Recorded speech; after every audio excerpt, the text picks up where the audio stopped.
The Funeral of Fantasy, The Twilight Zone, Season 3, Episode 17, One More Pallbearer. Tonight's journey takes us 300 feet below the surface of New York City. Down here, beneath the skyscrapers and the clamor of life, sits a man named Paul Radin, a millionaire surrounded by concrete, lead, and fear. He's rich, eccentric, and single-minded. But the currency of his world isn't money, it's grievance. Radin has built what he calls a bomb shelter, but what he's really built is a temple to guilt. Every wall, every steel door, every sound effect wired into that room is part of his defense system against one thing: truth. He calls it safety, but it's a coffin lined with pride. Act E1, the architecture of fear. Radin's bunker is the ego's dream in physical form. Steel for invulnerability, concrete for denial, lead for insulation against light. He's convinced that if the world ends, he'll survive because his shelter is indestructible. But he's already dead, not in body, but in spirit. His fortress is a projection of his own mind's insanity, built to protect himself from memories he refuses to forgive. A Course in Miracles calls this the wish to make illusions real. He believes his safety lies in isolation, not in innocence. And tonight, his delusion demands an audience. Act 2. The Summoning of Witnesses. He invites 3 guests, not friends, but ghosts. Each one is a mirror he has avoided. First comes Mrs. Langsford, the teacher who caught him cheating and told him the truth. She represents correction, the kind of correction the Holy Spirit offers when the mind believes in guilt. Then Reverend Hughes, the preacher whose moral stance once exposed his lack of honor. He stands for conscience twisted by fear, judgment disguised as virtue. And finally, Colonel Hawthorne, the military officer who stripped him of rank.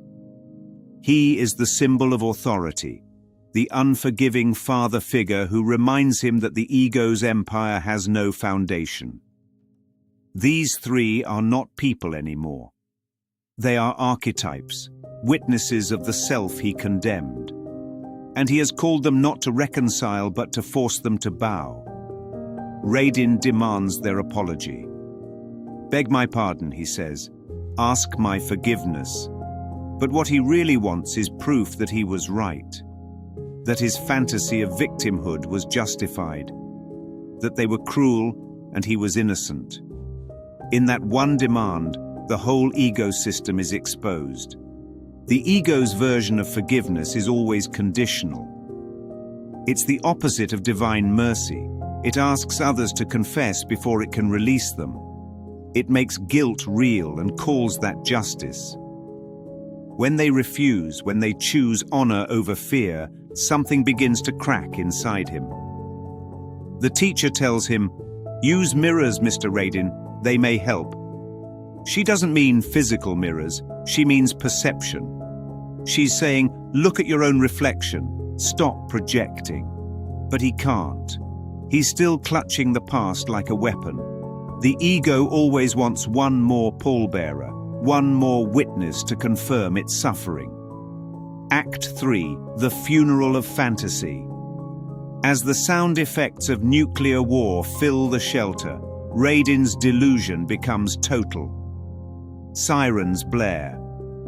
Radio voices scream of attack. The screen flashes destruction. But the bombs never fell, only his mind did. When his guests leave, unbroken by fear, he ascends to the surface alone. And what does he see? Not New York City, but ashes. Not life, but desolation. His fantasy has swallowed perception whole. He looks at peace and sees punishment. He looks at love and sees ruin. This is the Course's definition of projection, to see what is not there and not see what is. He cries out, "No, no, somebody please," but there's no one left to hear him because he has exiled himself from love. He sits by the fountain, water still flowing, and imagines its poison. He's the pallbearer at the funeral of his own sanity, burying the world beneath the weight of unhealed guilt. Rod Serling's final words seal the truth. Mr. Paul Radin, a dealer in fantasy who sits in the rubble of his own making and imagines that he's the last man on earth, doomed to a perdition of unutterable loneliness because a practical joke has turned into a nightmare. And that's the punchline of every ego story. The world isn't destroyed, just misperceived. The bomb never fell, the mind did. The joke wasn't on them, it was on him. Closing reflection. The mind that clings to grievances builds its own shelter of fear and calls it home. It stockpiles memories like weapons and guards its loneliness as proof of righteousness.